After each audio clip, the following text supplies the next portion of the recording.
Hello, ARC family. Welcome to the ARC Journey. Hey, I have Dr. Rob Guy here with us today, and we are going to be talking about the upcoming event that we have with Dr. Brian Brock.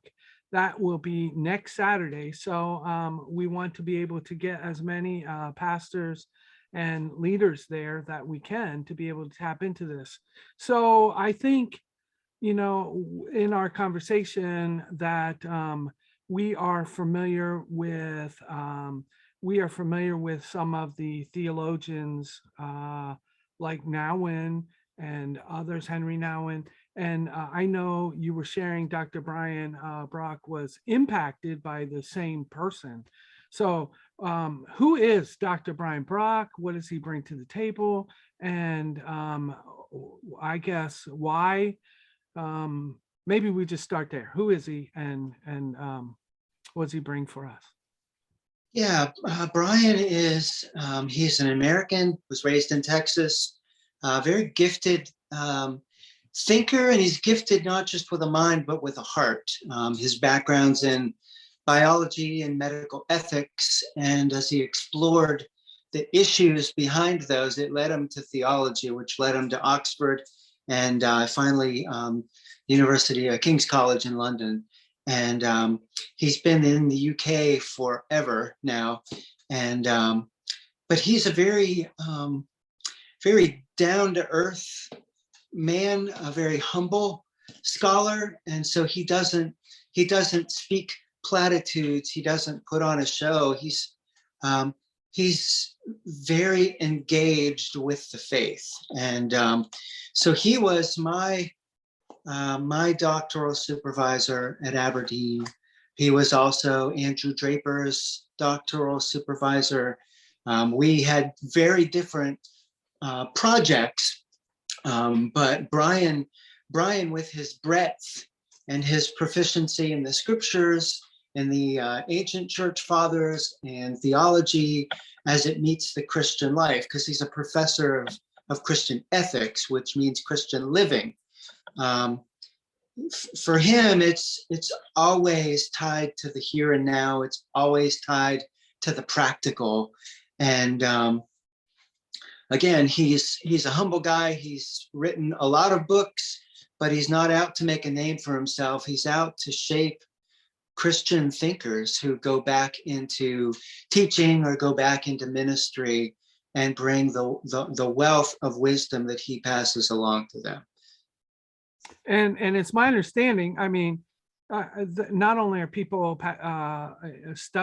seeking him out from all over the world, but in the Christian community, but also they're bringing Grove College is bringing him in to speak to their College of Business, to speak to them about the ethics and how creation impacts our business relationships, how are they redeemed, restored.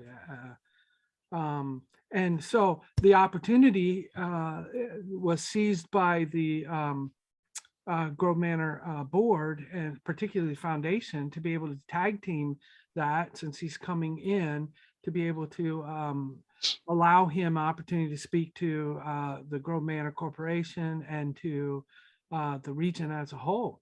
I think it's a really unique opportunity. But what can you share with the region the direction that the Grove Manor Foundation is heading with all this? This is like why Dr. Brian Brock, and why the first of a vision here. Yeah, there's a couple reasons. One of the things that it's been a common topic of conversation with Grove Manor is that we've, over the past couple decades, we've focused on a small, increasingly shrinking population. And at the very time when the number of seniors is actually expanding rapidly. And so we're actually aiming at a shrinking pond rather than the growing one. And the question basically was something like this: how do we bring our mission, our conviction, our legacy, and direct it toward a broader audience outside our walls. And that's led to some creative thinking, renewed direction, same mission, just different day, different era, different set of questions. And so we've also revisited the convictions that have always driven us. Our mission statement and the language we use often has things like, we believe in the inherent worth and dignity of each person. We believe that they are providentially entrusted into our care. We believe what we do, we share in Christ's ministry to them. We make those statements, and why? Why do we believe this? Those statements actually would set us apart from many organizations, from many care organizations, from many churches. Why do we say these things? Why do we believe them? We're looking to Brian because his work in creation and his broad proficiency, and particularly, I'll mention in a minute, his work with disability, he gets at these basic convictions about what we believe about humanity and the God who made us and the God who didn't give up on us and is still involved in our lives. And so we're hoping that his insight into the doctrine of creation and the way the Lord works in our lives and the way that shapes us and the church in engaging in our own ministries, what insights that can bring and how that can help prepare us as we refocus our direction. So I know he's not going to be here long, and this is a quick stop for him. So what day and what time? Yeah, why don't you just share that? Yeah, so it's Saturday, November the 6th. It's going to be in Grove City. We're still working on the exact venue. When we get that, we'll pass it along, but it'll be in Grove City. It's from 10 o'clock to 2 o'clock. That'll include, it won't be a long lecture. It'll be Brian giving us some content, an opportunity for some question and answer, informal conversation over lunch. So it's a 4-hour time slot, but it'll be a varied one, and I suspect will go pretty quickly. Yeah, that's incredible. And so this is a great way to introduce some of these deep-seated concepts and theological constructs with our leaders and potential leaders. So this isn't geared just to pastors. He's not going to be speaking at a level that is only you need an MDiv or higher to be able to connect with him. Right. I think when we look back, I know that many of us are familiar with Henry Nouwen and his understanding and ministry with disabilities and mental illness, and how that helped shape and helped him to understand a deeper understanding of God and how he interacts with us. And what is the connection there? Help us to understand that. Yeah. Well, in a nutshell, my favorite book title was written by Dorothy Sayers, and it conveyed the very point just in 3 words. Her title was called "Are Women Human?" Rather than it being the typical male-female banter, she just hits the nail on the head. It's about humanity. It's not about this or that, this versus that. And Henry Nouwen kind of scaled back and focused on that we are all people. And what does that mean? And if that's true, what are all the implications? And Brian has taken uh, the disability question in several different directions, but basically to probe the same question. We tend to dismiss people and disqualify people and divide people on this ground or that ground. Sometimes we're a Pharisee, sometimes, just all these different angles that we bring. But what we tend to do is just dismiss them, and we zero in on those that we think we ought to.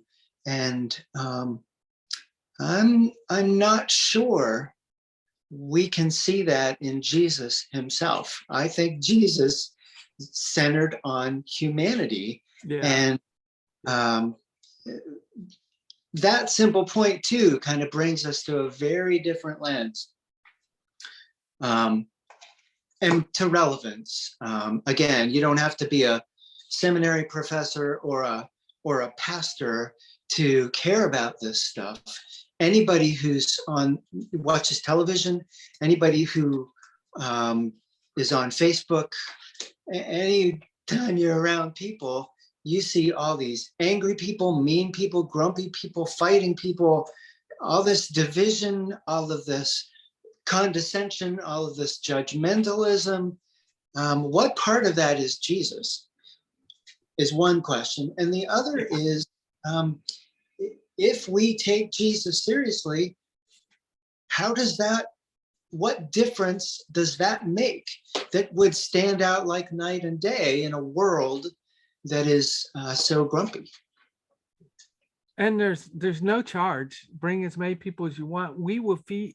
We're gonna feed you.